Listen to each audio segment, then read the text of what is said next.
Hello guys, welcome back to my YouTube channel Crack ASAP. I hope you all are doing good. So जैसे कि आपको पता है UGC net JRF का paper आ गया है. It's just 1 day left.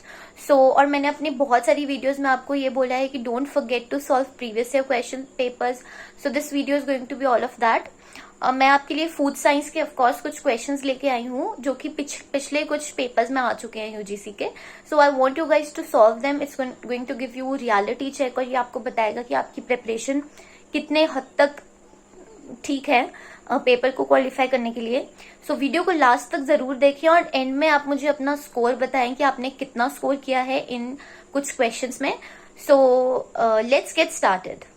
First question, which is permanent hardness in water is due to the presence of following salts. So calcium bicarbonate, magnesium bicarbonate, calcium nitrate, magnesium chloride, calcium sulfate. So इनमें से कौन से options जो है वो correct हैं? A B C only, B C D only, C D E only, A D E only. So इसका जो करेक्ट ऑप्शन है that is C, which means magnesium chloride, calcium nitrate and calcium sulfate are responsible for the hardness of water. So basically water hardness होती है due to the presence of magnesium and calcium cations. Okay, so next question is match the followings. तो अब इसमें trypsin inhibitor, अब आपको पता है कि ट्रिप्सिन इनहिबिटर क्या है? एक anti nutritional factor, right. Monosodium glutamate क्या है? Flavour enhancer. Tocopherol is an antioxidant and yoghurt is probiotic. तो उसके अकॉर्डिंग आपका ऑप्शन सी जो है वो करेक्ट है. Then question number 3, air is the medium of cooking in these cooking methods: stewing, sauteing, grilling, roasting, baking. तो इनमें से कौन से ऑप्शंस हैं जिसमें air is the medium? A B C, A C E, B D E और C D E. तो इसका करेक्ट ऑप्शन है D, that is grilling, roasting and baking. Then next question है आपका, according to the classification of carbohydrates, ribose is a monosaccharide, sucrose is a disaccharide, insulin is an oligosaccharide, maltodextrose is an oligosaccharide and ribulose is a polysaccharide. तो अगर आपने मेरा lecture number 1 किया है तो you will be able to answer this question. So choose the correct option. C, D and E only, A, B, D only, B, C, D only, A, C, D. इसमें correct option क्या है आपका? So इसका correct option है B, that is A B D. मतलब कि ribose एक monosaccharide है, ओके, एंड सुक्रोज एक डाइसेक्राइड है और माल्ट्रायोज एक ओलिगोसेक्राइड है, right. Then is in the series of national family survey, the most recent survey that is 2019 to 2020 is, इन सब में से कौन सा मोस्ट रीसेंट सर्वे है? तो it is NFHS 5.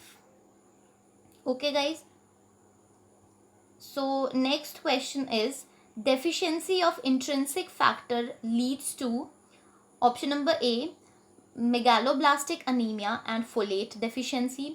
Option number B, microcytic anemia and iron deficiency. C, sickle cell anemia and zinc deficiency. Pernicious anemia and vitamin B2 deficiency. तो इसका जो करेक्ट ऑप्शन है that is option number D, okay, because megaloblastic anaemia जो है वो folic acid और vitamin B12 की deficiency की वजह से होता है, ओके. माइक्रोसाइटिक अनीमिया जो है वो आपका आयरन और फॉलिक एसिड और विटामिन B12 की डेफिशिएंसी की वजह से होता है. और आपका सिकल सेल अनीमिया जो है वो आपका एक जेनेटिक डिसऑर्डर है, राइट. और पर्निशियस अनीमिया और विटामिन B12 की डेफिशिएंसी जो है वो आपकी इंट्रिंसिक फैक्टर की डेफिशिएंसी की वजह से होता है, ओके. तो next question, the amount of carbon dioxide produced by the body divided by the body in metabolising the dietary intake is known as. Option number A, respiratory discharge ratio. Option number B, respiratory exchange ratio. Option number C, cardiac discharge ratio. Option number D, cardiac exchange ratio.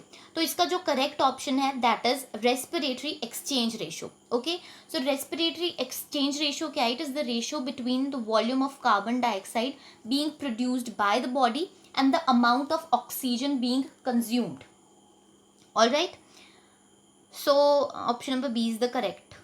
So next question, question number 8 is a food frequency questionnaire generally consists of a list of random frequencies and food production response categories, a list of random frequency and food distribution response categories, a list of foods and frequency of buying response categories, a list of foods and frequency of use, that is consumption response categories.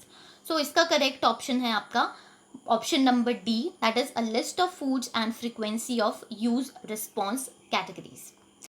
Okay, then your next question is, here's a mistake, weight की जगह height होना था और height की जगह weight. So if the height of an adult woman is 150 centimeter, ideal weight as calculated by Broca's index will be if height is 100 kg, if weight is 100 kgs, 75 kgs, 50 kgs, 45.5 kgs. Now Broca's index क्या होता है? Height in centimeters minus 100 is equal to the ideal weight in kgs. Okay, so अगर आपकी 150 centimetre height है तो उसको minus कर देंगे, 100 उससे माइनस कर देंगे, तो what will be the answer? 50 kgs. So that means your option C is the correct. Then is equipment commonly used in nutritional anthropometry include Salter scale, body composition analyzer, spectrophotometer, warm calorimeter, precision caliper. Okay, so आप इनमें से correct option choose करेंगे, that is B, C and D only, B, C, E only, A, D and E only, A, B, E only. So इसका correct option है आपका option number D, that is A B E only. अब A B E only है Salter scale, body composition analyser and precision calliper. आपको पता है spectrophotometer और precision और बॉम्ब कैलोरीमीटर, इनका कोई लेना देना नहीं है एंथ्रोपोमेट्री का, right? So hence option D is the right.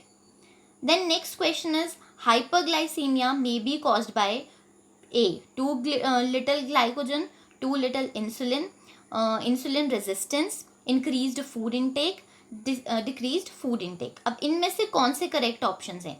A, B and C, B, C and D, C, D and E, A, D and E. So the correct option is B, that is B, C and D. अब देखते हैं B, C, D में क्या है. Too little insulin, insulin resistant and increased food intake. Okay, so this is the correct option. Okay guys, question number 12 is about RDA. तो एक बात ध्यान में रखें, ये वाले इस वाले पेपर में मिनरल्स का पूछा गया है, बट हर साल हर बार यूजीसी के पेपर में RDA का क्वेश्चन ज़रूर पूछा जाता है, तो एक बार आप RDA को भी ध्यान से पढ़ लें. सो इसमें आपका ऑप्शन नंबर डी करेक्ट है. दैट मीन्स कि कैल्शियम की ज़रूरत होती है 16 to 18 ईयर्स की गर्ल को 1050 mg per day. Magnesium is required 340 mg per day, iron 30 mg per day and zinc is 14.2 mg per day. तो hence D is the correct option. Then next one is put in correct sequence the foods with the highest to lowest iron content. So bajra, soybean, spinach, almonds. So इसका correct option है आपका option number A, that is E, B, A, D, C. Then next question is arrange the steps of nutritional care process in correct sequence. So nutrition diagnosis, nutrition monitoring, nutrition assessment, nutrition intervention and nutrition screening. Okay, so सबसे पहले तो हमें इन सब जो भी terms हैं उनका मतलब पता होना चाहिए. तो न्यूट्रिशनल स्क्रीनिंग क्या है? ये एक ब्रीफ इवैल्यूएशन होती है to identify a subset of people at higher risk. Okay, then nutrition assessment क्या है? ये फर्स्ट स्टेप है किसी भी न्यूट्रिशन केयर प्रोसेस का. सो इसका पर्पस क्या होता है? To obtain adequate information in order to identify कि कौन सी न्यूट्रिशन रिलेटेड प्रॉब्लम्स हैं. Okay, nutrition assessment is a more complex process और ये सबसेट पे ही अप्लाई होता है, right? Then is nutrition diagnosis. तो न्यूट्रिशन डायग्नोसिस सेकेंड स्टेप है. ओके, सो फर्स्ट स्टेप क्या है आपका, न्यूट्रिशन असेसमेंट, और डायग्नोसिस सेकंड स्टेप है किसी भी न्यूट्रिशन केयर प्रोसेस का। इसमें हम आइडेंटिफाई करते हैं और लेबल करते हैं कि एक्चुअल अकरेंस या रिस्क क्या है। Okay, then is nutrition intervention. तो ये थर्ड स्टेप है, पहले हमने डायग्नोस कर लिया इससे पहले। ओके, अब हमें किसी प्रॉब्लम का की रीज़न पता है, उसके बाद ही हम इंटरवेंशन करेंगे। Okay, so this is the third step. अब न्यूट्रिशन मॉनिटरिंग फोर्थ स्टेप है। अगर हमने किसी प्रोग्राम की इंटरवेंशन कर दी है, उसके बाद हमें मॉनिटर भी करना है कि वो कैसा जा रहा है, right. So nutrition monitoring is the next step. So hence what is the correct option? B is the correct option. Then next question is, given below are two statements, one is labeled as assertion A and the other is labeled as reason, that is R.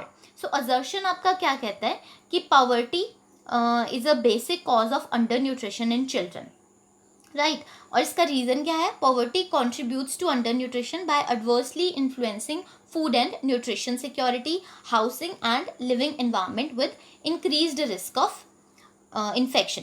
Okay, so in light of the above statement choose the correct answer. दोनों A और R true हैं, but R is not, R is the correct explanation of A. Okay, दोनों A और R true हैं, but R is not the correct explanation of A, या फिर दोनों A और आर जो है वो गलत है, या थर्ड ऑप्शन आपका ए करेक्ट है और बी जो है वो आपका रॉन्ग है। सो इसका option A is the correct option कि दोनों ए और आर ट्रू हैं और R is the correct explanation of your assertion. Okay, so then next question is, group that is less likely to suffer from severe disease and death from COVID-19, elderly men, elderly women, children and adolescents or adults. Okay, so इसका correct option है आपका C, that is children and adolescents. Then question number 17, common reason for disruption in critical health and nutrition services include fear of infection, fear of NCD, fear of fall और fear of machines. So इसका correct option है आपका fear of infection, right? Option number A is the correct. Then is approximate number of countries that reported reduction of 10% or higher in vitamin A supplementation is 147. approximate number बताना है आपको countries का, 107, 77 और 37. Okay, so इसका correct option है आपका 37, that is 1/4 of 148. Then next question is, approximate number of countries that reported reduction of at least 10% compared to the same time in 2019 in coverage of maternal health services. So इसका correct option है आपका 50, that is 1/3 of approximately 148 countries, right? A is the correct option. Now the number of children that were expected to experience SAM or wasting by the end of 2020 was, so इसका correct option है आपका 6.7 million, hence option B is the correct. So this was all about today's video guys. I hope you guys enjoyed, because मुझे तो previous year questions solve करने में बहुत मजा आता है. So आपका क्या score रहता है मुझे comment section में जरूर बताएं. And at last I want to say good luck to all of you and do your best. Thank you for watching.